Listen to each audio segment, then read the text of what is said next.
O ouro nesse momento está na máxima histórica, passando os $2.000 por onça. Então nesse capítulo eu quero tentar explicar três coisas. Primeiro, por que as pessoas compram ouro em geral e por que está sendo comprado tanto ouro nesse exato momento? 2, o que faz o preço do ouro se mover no mercado? É bem mais complexo do que a gente imagina. E 3, no final, eu quero dizer como que o ouro deve se comportar em 2024. Então fica até o final que eu quero te dar um pouco da visão. Bom, primeiro que o ouro é conhecido por ser o grande porto seguro, né? Quando tudo parece estar em colapso. É basicamente o ativo do apocalipse. Ele sempre vai ter valor, ele sempre tem liquidez de alguma forma. E é o único ativo que vai ficar de pé se ou quando, né, todas as moedas entrarem em colapso, ou mesmo se a gente perder totalmente o acesso à energia elétrica num ataque zumbi, digamos assim, onde nem mesmo o nosso querido Bitcoin poderia nos salvar. Então, quem gosta mesmo de ouro pensa dessa forma, né? Então, eu pessoalmente gosto muito do ouro, acredito muito nele como uma forma de porto seguro, né? Qualquer pessoa pode ter uma exposição, nem que seja um pouco, né? Não faz mal a absolutamente ninguém, mas eu vejo ele muito mais como essa função de porto seguro do que o investimento em si. Mas agora o que não faz muito sentido para mim é a gente estar diante de uma situação de soft landing. A gente acabou de ter ali um discurso do Jerome Powell falando que está tudo indo muito bem, que ele está muito feliz com a performance da economia, mas que a gente deve ficar atento, né? Caso alguma coisa mude. A inflação está caindo, certo? A famosa inflação entre aspas, o CPI, e a economia está indo maravilhosamente bem, mas se está indo tudo bem, por que todo mundo está comprando ouro? Será que tem algum tipo de cenário apocalíptico que a gente não esteja sabendo, que nós não estejamos sabendo? O que faz de fato o preço do ouro se mover para cima ou para baixo? Será que ele vai continuar subindo dessa forma no ano que vem? E é sobre isso que eu quero falar hoje. Agora, eu confesso que quanto mais eu estudo sobre o ouro, mais dificuldade eu tenho em analisar e obter respostas, né? De você ter uma correlação forte, uma causalidade, né? Seria o ideal. Mas a melhor forma é tentar começar pelos fatores pelos quais o ouro de fato é conhecido. Então, o primeiro deles, que eu acho que é o que mais se fala, é que o ouro protege contra a inflação. Ele é um inflation hedge, né? Um hedge contra a inflação. Quando tudo der errado, o ouro vai cumprir o seu papel. Então, quando a gente analisa o gráfico do preço do ouro, comparando aí com a inflação dos Estados Unidos entre os anos 80 até agora, você percebe muitas diferenças. Então, assim, teoricamente, quando você tem uma subida no CPI, que é o IPCA americano, você também deveria ter uma subida no ouro e vice-versa. Então, momentos mais deflacionários deveriam causar uma queda no ouro, porque aí você não precisa tanto dele, né? Mas o que você acaba observando são várias disparidades onde a inflação cai, mas o ouro se mantém ao mesmo preço. Ou nessa fase inflacionária que nós estamos vivendo agora, o ouro subiu bem antes da inflação começar a subir. Ou seja, ou mesmo você tendo uma queda forte do preço do ouro ali entre 2011 a 2015, o ouro caiu quase, despencou, né? Foi 50%.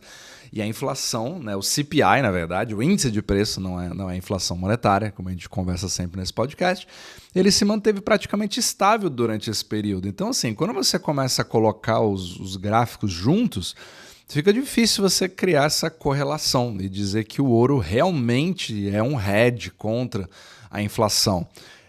Ok, esse é um tipo de análise, é um tipo de ponto de vista. E você pode chegar para mim e dizer assim, você vai contra-argumentar o seguinte: tá, Renan, mas o CPI ele é mentiroso, né? Todo mundo sabe que esse número é manipulado. O que você realmente quer ver é em relação à impressão de dinheiro. Eu quero comparar com a quantidade de dólares que estão circulando na economia. Então, se eu quiser realmente fazer isso, o certo mesmo é eu pegar o M2. É ele que fala da real inflação monetária. É ela sim que faz os preços dos produtos subirem, porque você tem mais dólares correndo atrás dos mesmos produtos e serviços.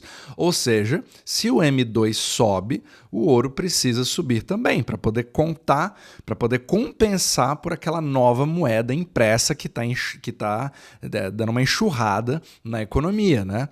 Então ela tem que trabalhar como se fosse uma esponja para que você tenha, de fato, a função do ouro sendo feita. Então vamos lá, vamos tentar analisar dessa forma.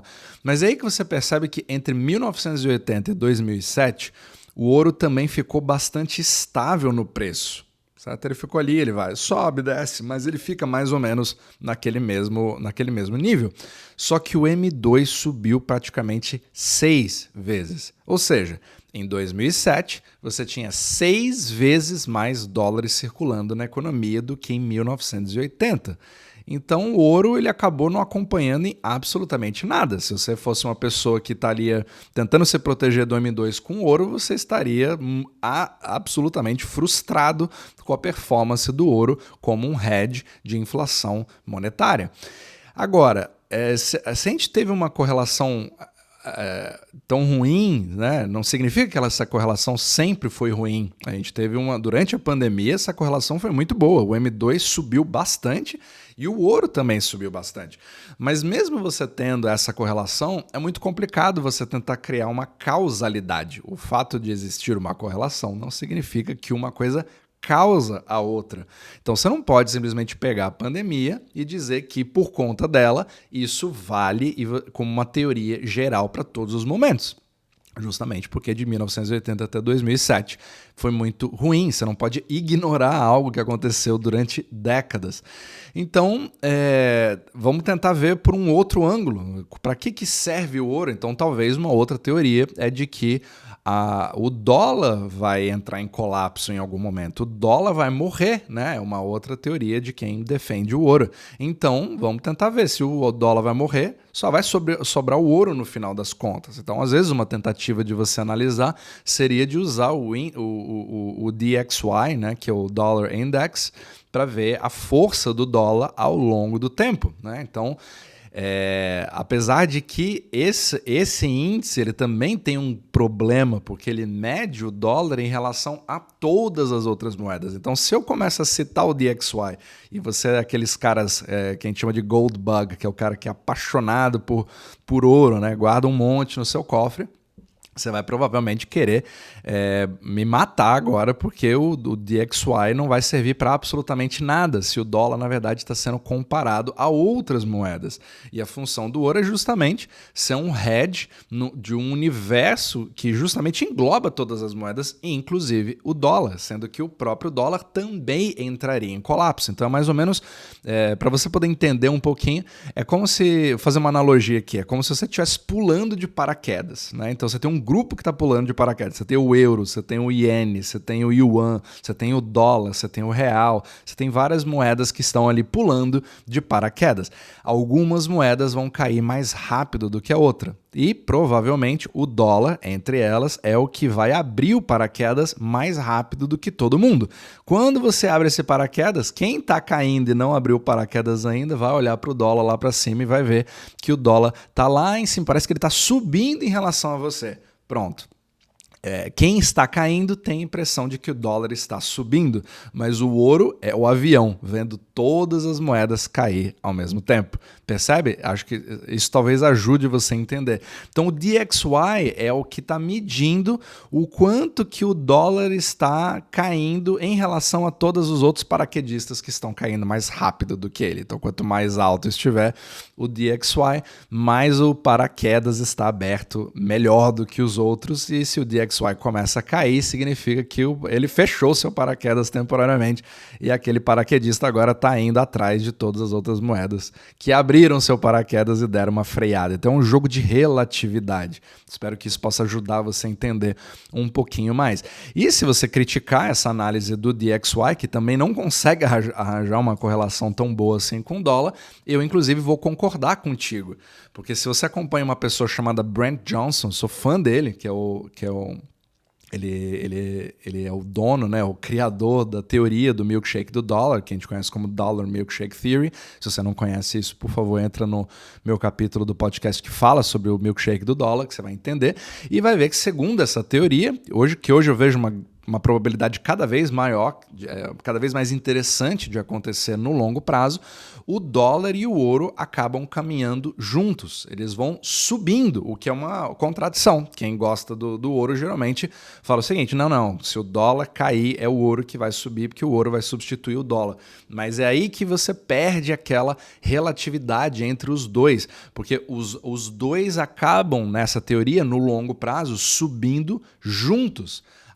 Porque o dólar ele não é uma moeda qualquer, ele é a reserva mundial, ele tem um poder que nenhuma outra moeda tem. Então, no jogo relativo do dólar entre as outras moedas, ele vai subindo, só que o ouro também vai subindo em relação a todas. Então, eles conseguem caminhar juntos. Porém, no final do jogo, o ouro acaba prevalecendo quando o apocalipse acaba chegando. Seja ele qual for, eu não consigo prever. Alguma coisa vai ter que acontecer sistematicamente nesse sistema de impressão de dinheiro, de dívidas, etc., de criação, né? Uma economia baseada em dívidas.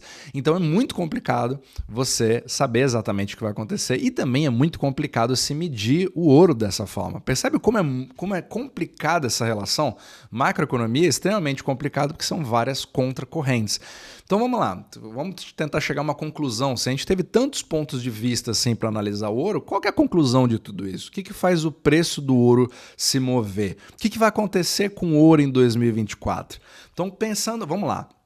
Pensando no momento de apocalipse, onde a gente tem um problema deflacionário muito forte, os bancos não querem emprestar para ninguém e você acaba criando um problema que a gente chama de liquidity crush, ou seja, você tem um problema sério de liquidez, um choque de liquidez vindo dos bancos porque eles estão tentando se proteger. Então acaba não saindo a liquidez e todo mundo começa a represar e isso é a fórmula, é o veneno de uma economia que depende de liquidez para poder continuar fluindo, né? Então vamos ver um pouquinho como que aconteceu logo depois da explosão de 2008, quando a gente teve justamente esse efeito. E a gente viu que o preço do ouro ele começa a cair temporariamente. Aí você fala assim, mas por que ele cai e não sobe?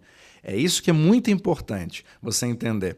O preço do ouro começa a cair porque ele é liquidado para você conseguir fazer com que a sua energia econômica estocada no ouro seja liberada por aquela liquidez que você não consegue encontrar nos bancos. Então, ele está fazendo, na verdade, pode parecer contraintuitivo, mas na hora da crise, na hora do vamos ver, você entra no seu cofre e usa o seu ouro para comprar o que você precisa.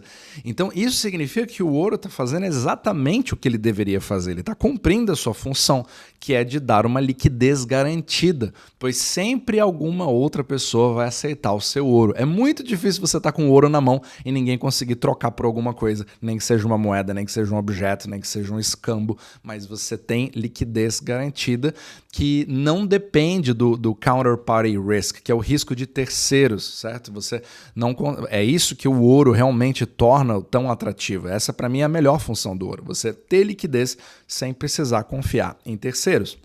Agora, quando a gente pensa que a gente está numa situação onde a curva de bonds está completamente invertida, nunca teve tão invertida como agora, no momento de possível crise interbancária numa escala global, isso pode afetar o preço do ouro bastante, para baixo, pois ele estaria sendo usado em sua função. Só que no longo prazo a coisa pode ser bem diferente, porque a demanda por esse tipo de função pode ser cada vez maior, já que haveria uma perda aí de confiança cada vez maior no sistema bancário, percebe?